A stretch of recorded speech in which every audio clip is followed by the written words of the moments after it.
आखिर कौन था चार्ल्स सोबराज? क्यों है ये शख्स बिकनी किलर के नाम से बदनाम? कौन से कारनामों की वजह से चार्ल्स को खानी पड़ी थी जेल की हवा? कब लिया था चार्ल्स ने अपराध की दुनिया में अपना पहला कदम? कैसे सोबराज ने जेल से निकलना बना दिया था एक खेल? जानने के लिए बने रहे इस वीडियो के एंड तक। एक ऐसा नाम जिसे अपराध की दुनिया में सुनकर रूह कांप जाए, एक ऐसा नाम जो अपराध की गहराइयों में डूबा हुआ है, एक ऐसा नाम जो दुनिया भर में बदनामी का प्रतीक बन गया है, चार्ल्स सोबराज। चार्ल्स सोबराज एक ऐसा नाम है जो कि अपराध की दुनिया में काफी ही फेमस हो चुका है। बता दें कि इस शख्स की कहानी किसी फिल्मी ड्रामा से कम नहीं है, क्योंकि इस इंसान ने बचपन से ही अपराध की दुनिया में अपना कदम रख दिया था, जिसके चलते आज ये शख्स जाना माना सीरियल किलर बन चुका है। इतना ही नहीं, चार्ल्स की करतूतों पर एक फिल्म भी बनाई गई, जिसमें चार्ल्स सोबराज का रोल रणदीप हुड्डा ने प्ले किया है। इसी के साथ ही बता दें कि 1970 के दशक में साउथ ईस्ट एशिया के कुछ देशों में फॉरेन टूरिस्ट को अपना शिकार बनाने वाला चार्ल्स सोबराज चोरी और ठगी का माहिर खिलाड़ी था। इसके अलावा दिल्ली की तिहाड़ जेल से भागने से लेकर 20 साल की लड़की से शादी रचाने तक का चार्ल्स का जीवन कई रोचक किस्सों से भरा पड़ा है। इतना ही नहीं, चार्ल्स भेष बदलने में भी काफी ही माहिर था, जिसके चलते वो कई सालों तक एशिया का मोस्ट वांटेड मैन रहा। जहां साइकोलॉजिस्ट ने उसे सीरियल किलर का करार दिया, तो वहीं उससे मिलने वाले पत्रकारों ने उसे साइकोपैथ बताया था। लेकिन अब सवाल ये उठता है कि आखिर क्यों चार्ल्स सोबराज को दिए गए थे ये नाम? तो चलिए आज हम आपको इस वीडियो के जरिए मिलवाते हैं दुनिया के सबसे शार्प सीरियल किलर से, जिसकी जिंदगी किसी आम चोर या ठग की तरह नहीं, बल्कि क्राइम की दुनिया में किसी सुपरस्टार की तरह गुजरी, जिसने अपने दिमाग और बातों से ही पूरे सिस्टम को झंझोड़ कर रख दिया था।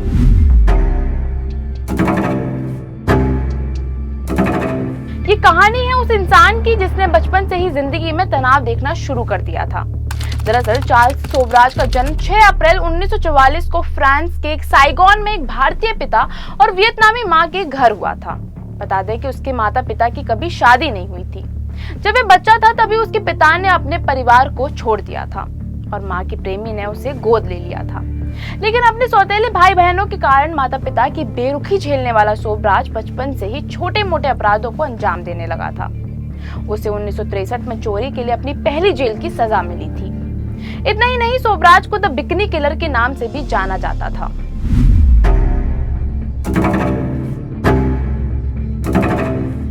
चार्ल्स पहली बार जेल 18 साल की उम्र में गया था। दरअसल उसने फ्रांस की राजधानी पेरिस के किसी घर में चोरी की थी, जिसके चलते वो पकड़ा गया और ये पहली बार था जब चार्ल्स को जेल जाना पड़ा था।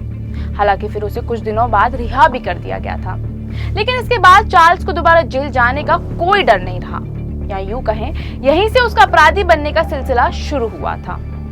क्योंकि जेल में रहने के दौरान उसका मिलना ऐसे लोगों से हुआ कि जेल से निकलकर वो पेरिस के नामी अपराधियों से जुड़ गया, जिसके बाद जनाब का नाम बड़ी बड़ी चोरियों में भी आने लगा था।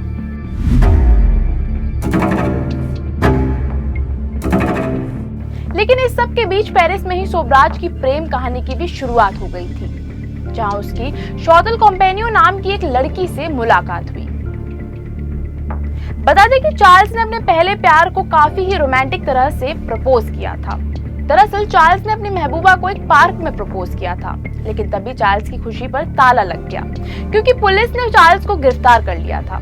और वजह ये थी कि जिस बाइक से चार्ल्स पार्क गया था वो 2 दिन पहले ही चोरी की गई थी। लेकिन वहीं फिर वो 1970 में भारत आया, जहां उसने शौतल के साथ मिलकर खूब चोरियां की। और इसी दौरान चार्ल्स की एक बेटी भी हुई, जिसे शौतल के पेरेंट्स के पास भेज दिया गया था। हालांकि चार्ल्स ने अपनी बेटी तक को नहीं बख्शा, क्योंकि जेल से बाहर आने के बाद उसने अपनी ही बेटी को किडनैप करने की कोशिश की थी, जिसके चलते शौतल अपनी बेटी को चार्ल्स से बचाने के लिए अमेरिका शिफ्ट हो गई।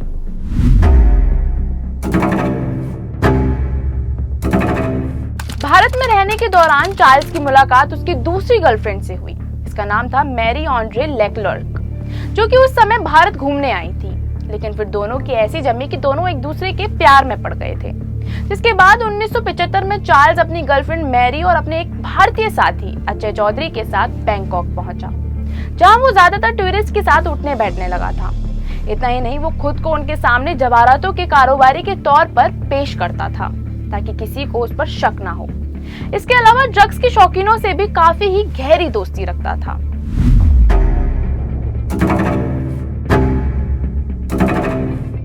चार्ल्स पर लिखे गए लेखों और किताबों में ये बात खास तौर पर लिखी हुई है कि वह अपराधों की दुनिया में तो था ही, और साथ ही उसने कई सालों तक चोरियां भी की।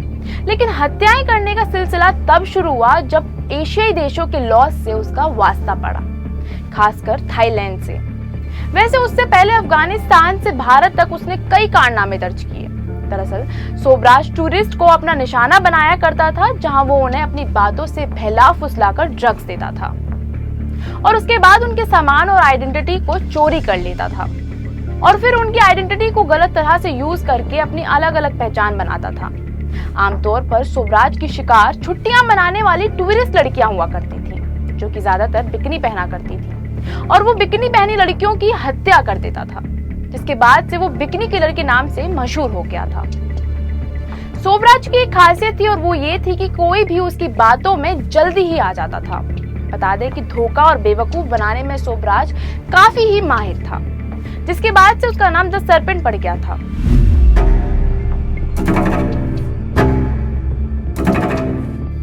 ऐसे में कई युवा एक के बाद एक चार्ल्स का शिकार बनते गए। चार्ल्स उन्हें अपनी बातों से लुभाता और साथ ही उन्हें ड्रग्स देता था। इतना ही नहीं, मौका मिलते ही उनकी ड्रिंक्स में ड्रग्स मिलाकर उन्हें लाचार करता था और फिर उसका वही ड्रग्स, हत्या और लूट का सिलसिला शुरू हो जाता था। बता दें कि इस दौरान चार्ल्स ने कुछ को डुबोकर मारा, कुछ का गला घोटा, कुछ को चाकू से मारा और कुछ के शरीर तभी जला दिए गए जब वे जिंदा थे। अपनी आदतों और भरोसा जीतकर मार डालने के अपने हुनर के साथ चार्ल्स ने कई जानें ली, लेकिन फिर भी वो अपने तेज दिमाग के कारण पुलिस के हत्थे नहीं चढ़ पाया। उल्टा चार्ल्स पुलिस को ही अपनी बातों में फंसाकर बेवकूफ बनाने का हुनर रखता था।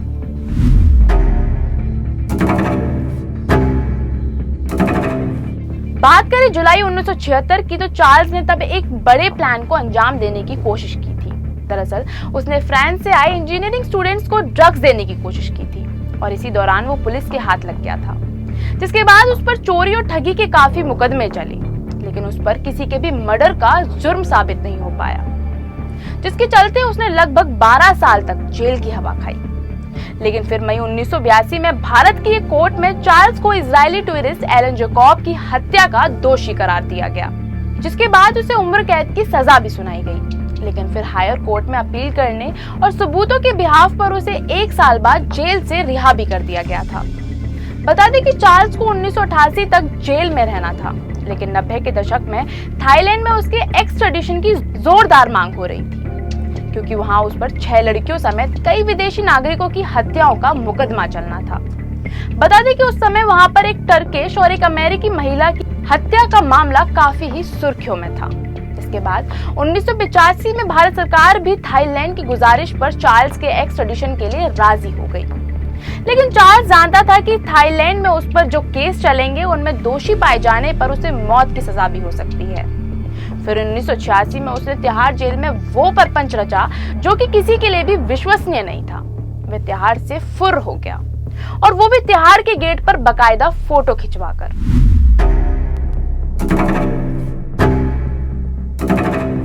चार्ल्स की इस हरकत के बाद सभी पुलिस वाले लाइन में आ गए और उसे जल्दी से जल्दी पकड़ने का फैसला लिया, जिसके ठीक 3 हफ्ते बाद चार्ल्स पुलिस को गोवा में पणजी के एक रेस्टोरेंट में मिला था, जहां पर पुलिस ने उसे बड़े ही फिल्मी तरीके से पकड़ा और फिर उस पर अदालती कार्रवाई चलाई, जिसके बाद उसे 1997 तक जेल में ही रहने का फैसला सुनाया गया। लेकिन ये शातिर दिमाग इंसान 1986 में जेल से इसलिए ही भागा था ताकि उसे थाईलैंड ना भेज दिया जाए, क्योंकि उसे पता था कि दोबारा पकड़े जाने पर उसे फरार होने की सजा सुनाई जाएगी। और उधर थाईलैंड का कानून भी ऐसा है कि जिसमें अपराध दर्ज होने के 20 साल बाद उसकी सजा देने के प्रोविजन उतने धारदार नहीं रह जाते।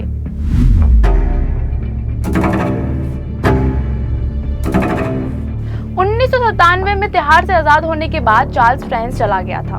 फिर वो 2003 में एक बार फिर से नेपाल लौटा, जहां उस पर हत्याओं के आरोप थे। लेकिन बेफिक्र चार्ल्स बिना किसी डर के नेपाल में घूम रहा था और साथ ही पत्रकारों को अपना इंटरव्यू देता फिर रहा था। लेकिन बेफिक्र चार्ल्स को इस बात की खबर नहीं थी कि वो 28 साल पुराने केस की वजह से गिरफ्तार हो जाएगा, और ऐसे एक बार फिर से चार्ल्स पुलिस की गिरफ्त में आ गया। दरअसल दिसंबर 1975 में चार्ल्स ने 2 लोगों की चाकू से मारकर हत्या कर दी थी। इसके अलावा उस पर फर्जी पासपोर्ट पर भी ट्रैवल करने का आरोप था। हालांकि चार्ल्स ने इसके खिलाफ अपील की थी, लेकिन जुलाई 2010 में सुप्रीम कोर्ट ने चार्ल्स की इस अपील को खारिज कर दिया था। इसके बावजूद चार्ल्स पर एक बार फिर से गाज गिर गई, जब उसे फिर से 2014 हत्या के जुर्म में उम्र कैद की सजा सुनाई गई थी। यहाँ तक आते आते आप सोच रहे होंगे कि चार्ल्स अपने इस चोर पुलिस के खेल से थक कर सुकून से अपनी जिंदगी काट रहा होगा। तो बता दें, चार्ल्स ने अपने बुढ़ापे में भी खुद को शातिर साबित करने की कोई कसर नहीं छोड़ी। दरअसल 2008 में 66 साल की उम्र में एक हत्या की सजा काटते हुए और दूसरी हत्या का मुकदमा लड़ते हुए चार्ल्स ने 21 साल की निहिता बिस्वास से शादी कर ली। बता दें कि निहिता चार्ल्स की वकील शकुंतला थापा की बेटी थी। दोनों ने जेल में उस जगह शादी की जहां कैदियों को उनके परिचितों से मिलवाया जाता है। 2010 में अपील खारिज होने के बाद अब उसकी वकील और सास ने चार्ल्स का खूब साथ दिया। वहीं निहिता ने तो जजों के खिलाफ केस करने की भी बात कही थी।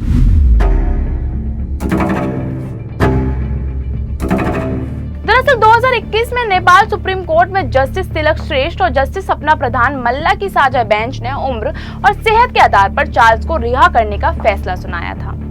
कोर्ट ने चार्ल्स की रिहाई के 15 दिनों के अंदर फ्रांस एक्सट्रेडिशन का आदेश दिया था। हालांकि नेपाल में इस फैसले का खूब विरोध किया गया था।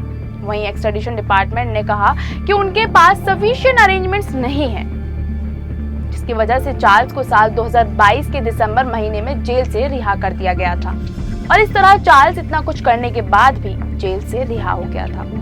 चार्ल्स की जिंदगी देखते हुए जो एक बात पक्के तौर पर साबित होती है वो यही है कि वो बातें करके कुछ भी कर सकता था। चाहे सात समुद्र पार रहने वाले लोगों का भरोसा जीतना हो, चाहे पुलिस की गिरफ्त से निकलना हो, चाहे पत्रकारों को अपने पक्ष में करने की कोशिश करना हो, या फिर 66 की उम्र में इतने काले अतीत के साथ 21 साल की लड़की को शादी के लिए राजी करना हो। ये बात तो साफ थी कि चार्ल्स जो भी करने की सोचता था वो उसे पूरा करके ही दम लेता था। अब चाहे वो चोरी हो, मर्डर हो या फिर हेरा फेरी। अपने तेज दिमाग के कारण ही आज चार्ल्स इतना जाना माना सीरियल किलर बन गया कि उसके कारनामों पर एक मूवी बन गई, जो कि लोगों को काफी ही पसंद आई थी। ऐसी ही और भी वीडियोस को देखने के लिए फॉलो और सब्सक्राइब करें इंस्टा फीड को।